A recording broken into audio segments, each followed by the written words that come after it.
जय हिंद सभी स्टूडेंट को। स्वागत है आप सभी छात्रों का आज की क्लास में। प्यारे बच्चों, आज की क्लास में हम आपदा प्रबंधन के वीवीआई क्वेश्चंस को याद करने वाले हैं, जो आप सही बच्चों के मैट्रिक परीक्षा 2025 के लिए बहुत ही इम्पोर्टेंट क्वेश्चंस हैं। और ये प्रश्न वैसे प्रश्न हैं प्यारे बच्चों, जो आप सभी बच्चों के मैट्रिक परीक्षा में पूछे जाएंगे, चाहे किसी भी राज्य से आप अपने बोर्ड की परीक्षा दे रहे हों। तो इसीलिए सभी छात्र क्लास को अच्छे से देखिएगा और सभी क्वेश्चन को याद करते हुए भी चलिएगा। चलिए क्लास को शुरू करते हैं। पहला क्वेश्चन जो सही बच्चे के लिए यहाँ पर है कि इनमें से कौन प्राकृतिक आपदा नहीं है। बहुत ही वीवीआई क्वेश्चन है और सही बच्चों के लिए बहुत ही आसान भी होना चाहिए कि इनमें से कौन प्राकृतिक आपदा नहीं है। तो इसका जो आंसर होगा प्यारे बच्चों वो होगा आतंकवाद। और सही बच्चे का आंसर को याद करते हुए चलेंगे, ठीक है। तो प्राकृतिक आपदा नहीं है तो आतंकवाद हो जाएगा इसका आंसर। अगले क्वेश्चन को देखेंगे तो यहाँ पर है कि इनमें से कौन मानव जनित आपदा है, ठीक है, यानी कि सांप्रदायिक दंगे, आतंकवाद और महामारी। तो इनमें से सभी इसका आंसर होगा, यानी कि मानव जनित आपदा में कौन कौन सी चीज़ आती हैं। तो सभी चीज़ें आती हैं, यानी कि आंसर होगा इनमें से सभी।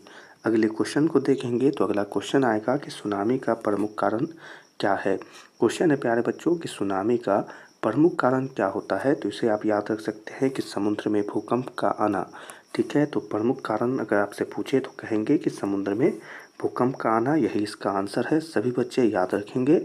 अगले क्वेश्चन की तरफ बढ़ेंगे तो अगला क्वेश्चन आएगा कि इनमें कौन विस्तृत क्षेत्र को प्रभावित करने वाली आपदा है।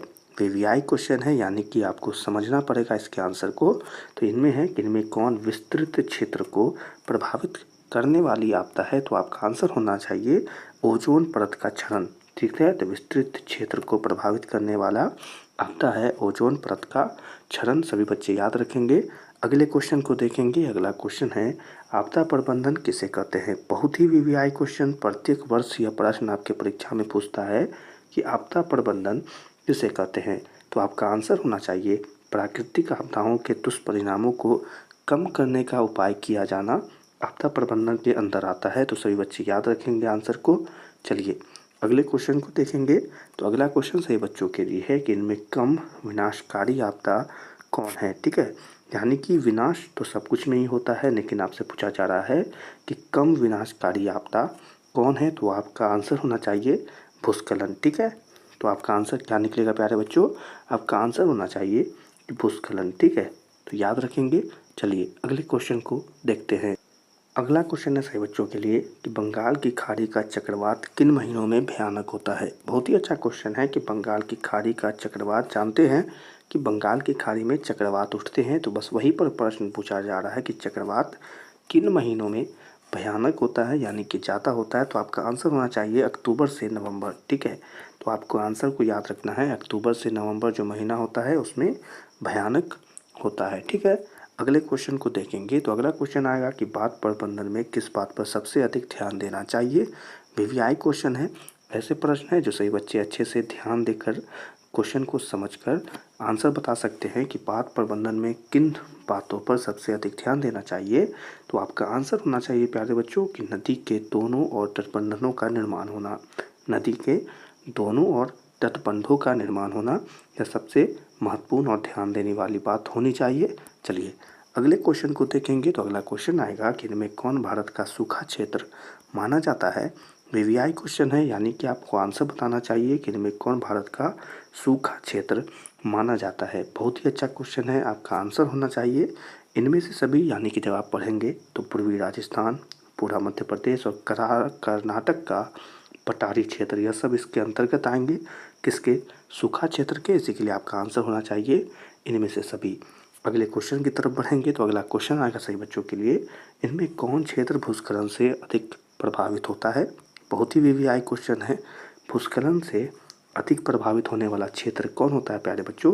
तो कश्मीर और उत्तराखंड, ठीक है। तो वहाँ अधिक भूस्खलन देखने को मिलता है, इसी के लिए यह अधिक प्रभावित है, कश्मीर और उत्तराखंड। अगले क्वेश्चन को देखेंगे। तो अगला क्वेश्चन आएगा सही बच्चों के लिए, सर्वाधिक बाढ़ प्रभावित देश कौन है। सर्वाधिक बाढ़ प्रभावित देश के बारे में जब आपसे प्रश्न होगा तो आपको याद रखना है बांग्लादेश। इसका आंसर हो जाएगा कि बांग्लादेश बाढ़ प्रभावित देश है, ठीक है। चलिए अगले क्वेश्चन को देखेंगे।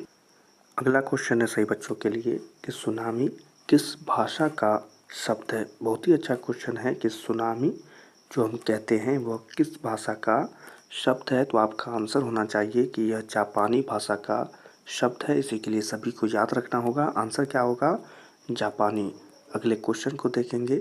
अगला क्वेश्चन है सभी बच्चों के लिए, यहाँ पर ध्यान से देखेंगे। क्वेश्चन है प्यारे बच्चों कि मानव जनित आपदा के प्रभाव को कम करने का कारगर उपाय क्या है?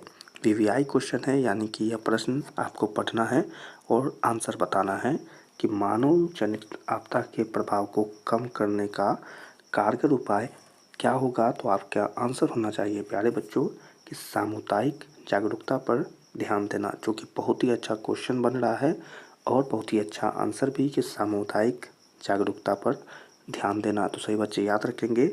अगले क्वेश्चन को देखेंगे। अगला क्वेश्चन सही बच्चों के लिए आ रहा है कि भूकंप किस प्रकार की आपदा होती है। वीवीआई क्वेश्चन है कि भूकंप किस प्रकार की आपदा है। आंसर बताएंगे जल्दी से। तो आपका आंसर बिल्कुल सही होगा अगर आप कहेंगे कि प्राकृतिक, यानी कि भूकंप किस प्रकार की आपदा है, तो प्राकृतिक आपका आंसर होना चाहिए। और इसी के साथ अगले क्वेश्चन को देखेंगे प्यारे बच्चों। तो अगला क्वेश्चन है कि महाराष्ट्र में भूकंप आने का मुख्य कारण क्या था। वीवीआई क्वेश्चन है कि महाराष्ट्र में भूकंप आने का मुख्य कारण क्या था। तो आंसर होना चाहिए आपका कोयला बांध का निर्माण। ठीक है, आपका आंसर क्या होगा?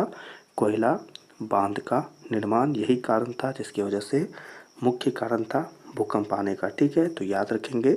और चलिए प्यारे बच्चों, इसी क्वेश्चन और आंसर के साथ आज की क्लास को भी यहीं पर समाप्त करते हैं। क्लास में पढ़ाए गए सभी क्वेश्चन सही बच्चे जल्दी से याद करेंगे। बहुत ही अच्छे क्वेश्चन है सही बच्चों के मैट्रिक परीक्षा के लिए, सभी को याद करना भी बहुत ज़रूरी है। तो चलिए आज की क्लास को यहीं पर समाप्त करते हैं। सभी छात्रों से मिलेंगे अगली क्लास में। तब तक के लिए आप सभी छात्रों को जय हिंद।